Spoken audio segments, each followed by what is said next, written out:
You're driving on the highway. There's a semi-truck ahead of you in the right lane. The left lane, completely empty, wide open for half a kilometer, but the truck won't move. Your hands tighten on the wheel. You grab your phone. You film it. And later, you'll post it online with a caption like, "These guys think they own the road." The comments write themselves. "Move over. You're blocking traffic." Typical trucker. But here's what you don't see from that dash cam angle. That driver is doing the only thing the physics will allow, the only thing 4 decades of crash data says won't kill someone, the only thing that keeps 40 tons of steel from becoming a missile, and the reason why has nothing to do with stubbornness. It goes back to the 1960s, when highway engineers looked at the fatality statistics and realized something terrifying. The left lane was becoming a killing field. Every lane restriction law written in that era has a death count attached to it. They just don't print the number on the sign. So why do truckers avoid the left lane? Let's find out. The 1950s and 1960s were the decade of the highway itself. The interstate in the United States, the Autobahn expanding in Germany, the motorway networks opening across Britain, France, and Australia. The engineers designing these systems were doing arithmetic that most drivers never had to do. A loaded commercial vehicle carrying 40 tons at highway speed does not stop the way a passenger car stops. The physics aren't complicated, but they are unforgiving. At 100 kilometers per hour, a fully loaded truck needs a stopping distance 2 to 3 times longer than the car behind it. 2 to 3 times. In the 1960s, national transport engineers were watching the fatality statistics roll in, and those numbers made the stopping distance math brutally concrete. The lane rule that emerged wasn't a courtesy, it was a physics equation written into asphalt. Heavy vehicles, right lanes, slower speeds, separation from faster passenger car flow. Every lane restriction law written in that era has a death count attached to it. They just don't print the number on the sign. By the 1960s and into the 1970s, that death count was driving formal rulemaking across multiple jurisdictions simultaneously. The crash data coming out of national road safety research agencies showed a consistent pattern. The fatalities spiked when speed differentials between vehicle classes collapsed. When a truck moving at its physical maximum occupied the same lane stream as cars traveling significantly faster. When the 15 to 30 km per hour gap between a laden truck's realistic top speed and the flow of passenger car traffic became a collision geometry problem instead of an engineering abstraction. A 53-foot trailer executing a lane change requires 3 to 4 times the space of a passenger car. 3 to 4 times the advanced calculation, 3 to 4 times the mirror work, 3 to 4 times the margin for error. The formal lane restriction orders that emerged from this research were designed to remove that maneuver entirely by keeping the truck where it belonged: right lane, consistent speed, predictable position. The professional driver community understood this completely. The regulatory community was catching up to it. The public had no idea it was happening and wouldn't for decades. Then came the twist that nobody planned. The lane restriction was sound policy. It separated vehicle classes. It reduced speed differential collisions. It gave truck drivers a defined operating corridor. The speed governor was also sound policy. Mechanical limiters at first, then electronic ones. They capped heavy vehicle top speeds, 85 to 105 kilometers per hour, depending on jurisdiction and fleet. They prevented overspeed events that turned a stopping distance problem into a non-survivable one. Both policies worked, but together, they created a problem neither one alone would have caused. The governor didn't just limit speed, it locked the speed gap in place forever. Before governors, a truck could theoretically accelerate out of a problematic situation.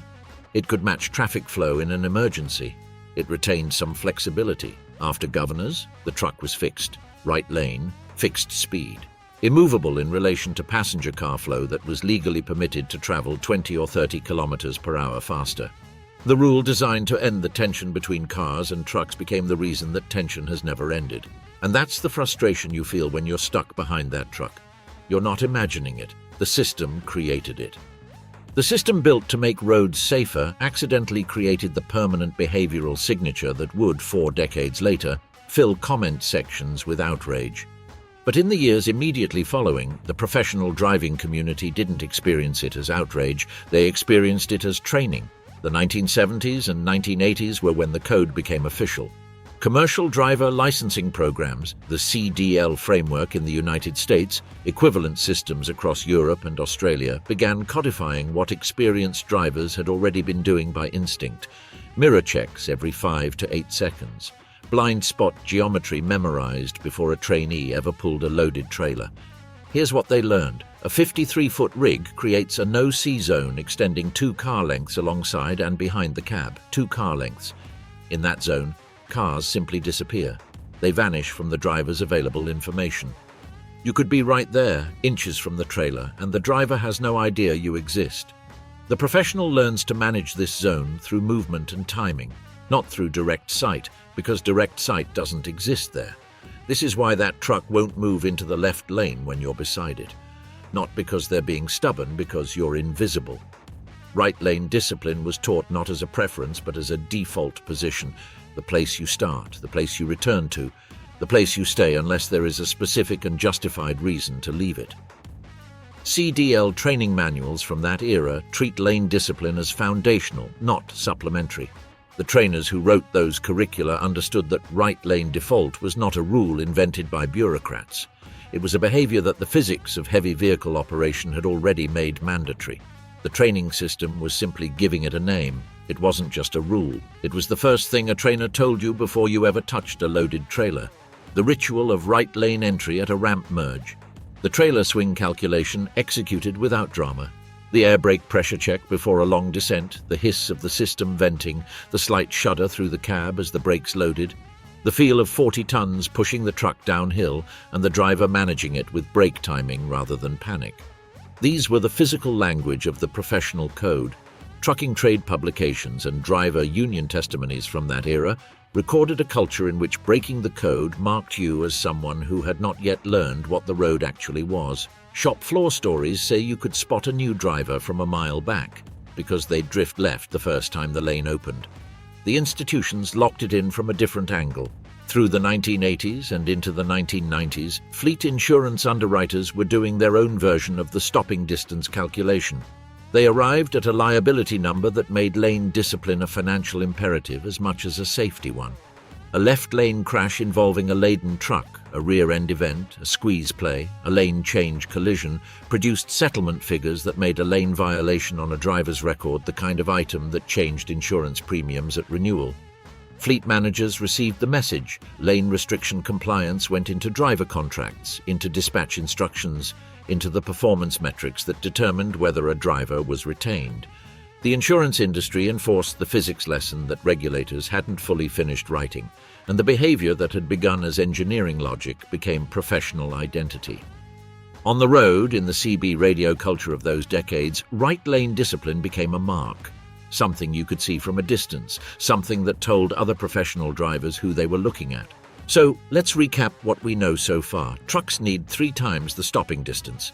Lane laws were written in blood. The governor locked that speed gap in place forever, and the professional code made right lane discipline an identity. But here's where the story takes a turn. Then the public arrived, not in person, through perception. The late 1990s and early 2000s brought the first wave of consumer dashcam technology, and with it, the infrastructure of internet outrage. What those cameras captured was the speed differential from the passenger car's point of view. A truck 2 car lengths ahead at 90 kilometers per hour. From inside a car cockpit, it appears nearly stationary. The gap doesn't close. The driver behind experiences something that registers in the nervous system as obstruction and registers in the comment section as arrogance. Move over. You're blocking traffic. These guys think they own the road. The complaint lived first in parking lots and radio call-ins. The trucker who sat in the left lane, the trucker who wouldn't move, the trucker who thought he owned the highway. Then the footage started. The 2005 to 2015 period was the decade when dashcam video proliferation met social media sharing infrastructure. The result was a documentary archive of professional truck driver behavior shot entirely from the perspective of the most frustrated position in traffic. A truck holding the right lane at 90 kilometers per hour with a governor-locked engine cannot accelerate to match car traffic moving at 110 or 120. Not because the driver declines to, but because the machine physically will not. The governor is not a suggestion. It is a hard electronic ceiling. set by fleet policy and sometimes by national regulation. When a gap opens in the left lane, the truck does not move into it because moving into it and then being unable to match the speed of traffic already in that lane creates a more dangerous geometry than staying right.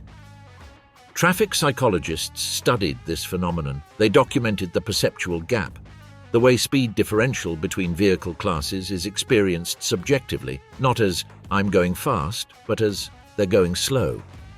The way following a truck at under 50 meters in the turbulent wake behind a large trailer degrades your reaction time and increases tension. Even when the truck is doing exactly what it's supposed to do.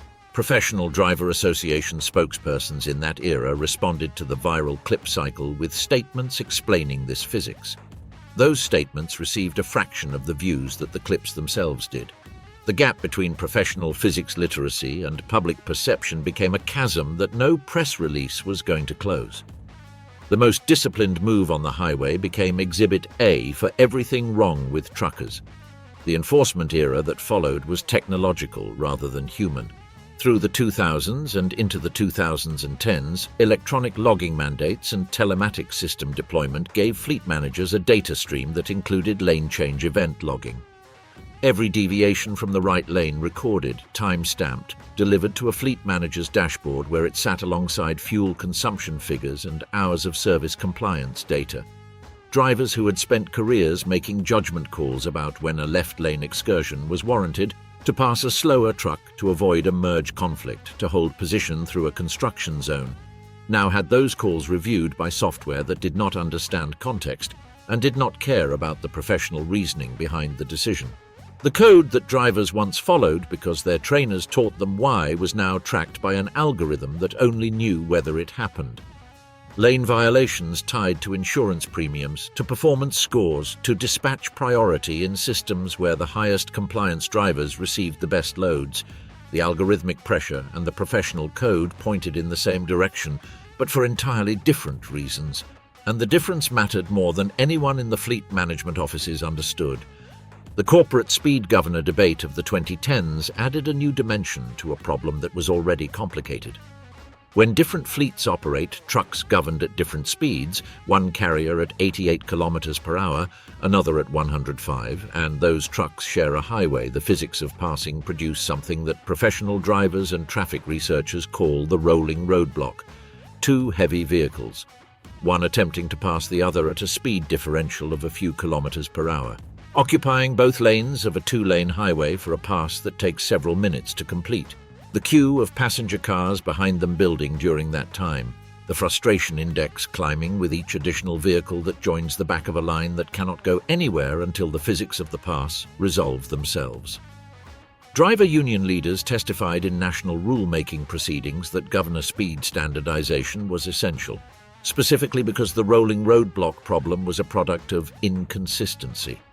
A uniform governor setting across all fleets would eliminate the slow-motion two-truck collision geometry that was generating a new category of complaints and a new category of risk. Fleet executives argued the other direction. The rulemaking moved slowly. The rolling roadblocks continued. The governor didn't just limit speed. It created a new physics problem no one had planned for. By now you're probably seeing the pattern. The code survived regulations, it survived viral clips, it survived insurance algorithms, but it couldn't survive the one thing that stopped teaching it. The platform economy arrived, and it did something that 4 decades of regulations and viral clips and insurance mandates had failed to do. It began erasing the transmission of the code itself. The gig freight model and app-dispatched trucking platforms that proliferated from roughly 2015 onward brought new categories of commercial drivers into the road system. Drivers with accelerated training programs that compressed what traditional CDL curricula had spread across weeks into a fraction of that time. Drivers whose relationship with professional culture was mediated by an app interface rather than by a trainer's voice in a cab. Drivers who knew the legal requirements but had not absorbed the physical and cultural logic that gave those requirements their shape. Driver shortage reports from transport industry associations in that era documented the scale of the entry-level driver influx and noted the training gap. But the platform economics did not pause for it. The road filled with heavy vehicles operated by people who had passed the required tests and could not have explained, if asked, why the right lane was not merely a rule but a physics solution to a weight problem that had been killing people since the first year anyone drove 40 tons at highway speed. Veterans held the code in silence. Surrounded by drivers who had never learned it, they stayed right, checked mirrors at the required interval, calculated blind spots with automatic precision, and the code became statistically invisible to the majority it was designed to protect. The code survived every regulation and every viral clip. It couldn't survive the algorithm that stopped teaching it. By the present era, the inversion is complete. Traffic safety academics studying generational shifts in driver behavior document a civilian knowledge gap around heavy vehicle lane restriction law that is wide enough to constitute a public understanding failure. The majority of car drivers in most jurisdictions cannot accurately state the lane rules that apply to commercial vehicles on the roads they share with them daily. The stopping distance for a laden truck at 100 kilometers per hour on a wet road extends to figures that would, if displayed on a dashboard graphic, change the following behavior of every car on the highway behind one. But those figures are not displayed anywhere a car driver is likely to encounter them. The professional community that carries the knowledge has been algorithmically compressed and culturally fragmented. Globally, heavy vehicle fatalities linked to lane change and overtaking incidents remain a significant proportion of the overall commercial vehicle crash toll, a number that the highway engineering community of the 1960s would recognize immediately as the same problem they were solving. The people the code protects are the loudest voices calling for it to end. The final irony arrived quietly, not in dashcam footage, in technical documentation. Autonomous truck development programs, operating across multiple jurisdictions in the 2000s, produced something interesting. Safety case filings, operational design domain documents, buried in hundreds of pages of behavioral parameters. The engineers specified the lane discipline rules that the autonomous systems would follow. And here's what they wrote. Right lane as default position, speed differential buffers maintained against passenger car traffic, left lane excursions limited to specific, narrowly defined passing scenarios. The engineers who wrote those specifications were solving the same physics problem that 1960s highway engineers had documented, the same problem. And the solution they arrived at, through sensor arrays, machine learning, thousands of hours of test data, was identical to the solution a trainer had been telling new drivers since the 1970s. Stay right, check your mirrors. Don't move left unless you have to. The code was going to outlive the drivers who carried it, encoded now in software rather than culture, transmitted by algorithm rather than by the voice of someone who survived enough miles to understand why the rule existed. Professional drivers who learned about the AV lane parameters noted the irony without surprise. The truck holds its lane, the space to the left is open, wide, clear, empty for as far as the camera can see. The driver knows why. The autonomous prototype running test laps on the same corridor knows why, in the only language it has. The dashcam car closing the gap behind them does not know why, and will film the footage and will post it. And the comment section will write itself again, the way it always has. Move over! You're blocking traffic. These guys think they own the road. Because the highway keeps moving, the code keeps holding, and the weight of 40 tons at speed does not negotiate with misunderstanding. It only waits, in the right lane, in silence, for the physics to make the argument that no caption ever will.